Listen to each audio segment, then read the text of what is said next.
Hi guys, welcome to our channel வேணின் எண்ணங்கள். So நீங்கள் எல்லோரும் நல்லா இருக்கேன்னு நம்புகிறேன். நானும் ரொம்பவே சூப்பராக இருக்கேன். ஸோ நான் இன்றைக்கி ஒரு விஷயம் சொல்லலான்னு நினைக்கிறேன். ஸோ ஏப்ரல் 23க்கு எல்லாம் ரெடி ஆகிட்டீங்கன்னு நினைக்கிறேன். ஆல்ரெடி எல்லாம் ரொம்ப பரபரப்பாக போய் எல்லாமே ஓய்ஞ்சிடுச்சு. பட் நான் 23க்கு ரொம்பவே ரெடி ஆகிட்டேன். நம்மளோட அடிப்படை உரிமைகளில் ஓட்டு உரிமையுமே ஒன்று. ஸோ அந்த ஓட்டு உரிமையை தயவு செஞ்சு யாருமே வேஸ்ட் பண்ணாதீங்க.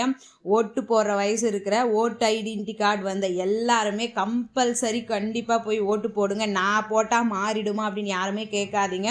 ஸோ ஒரு மாற்றத்துக்கு நாம் ஏன் காத்துட்ருக்கணும்? நம்மளே அந்த மாற்றத்துக்கான ஒரு படி எடுத்து வச்சோம் அப்படின்னா எல்லாருமே அந்த மாதிரி எடுத்து வைப்பாங்க. ஸோ பக்கத்து ஸ்டேட்டில் 90% ஓட்டு போலாக இருக்குது. பட் நம்மளால் ஒரு 100% பண்ண முடியாதா என்ன? பண்ணுவோம். ஒரு மாற்றத்தின் விதையாக நான் இருக்க போகிறேன், நீங்களும் இருப்பீங்க அப்படின்றத நம்புகிறேன். ஸோ 100% வாக்குப்பதிவை நோக்கிய பயணத்தில் நானும் இருப்பேன், நீங்களும் இருங்க.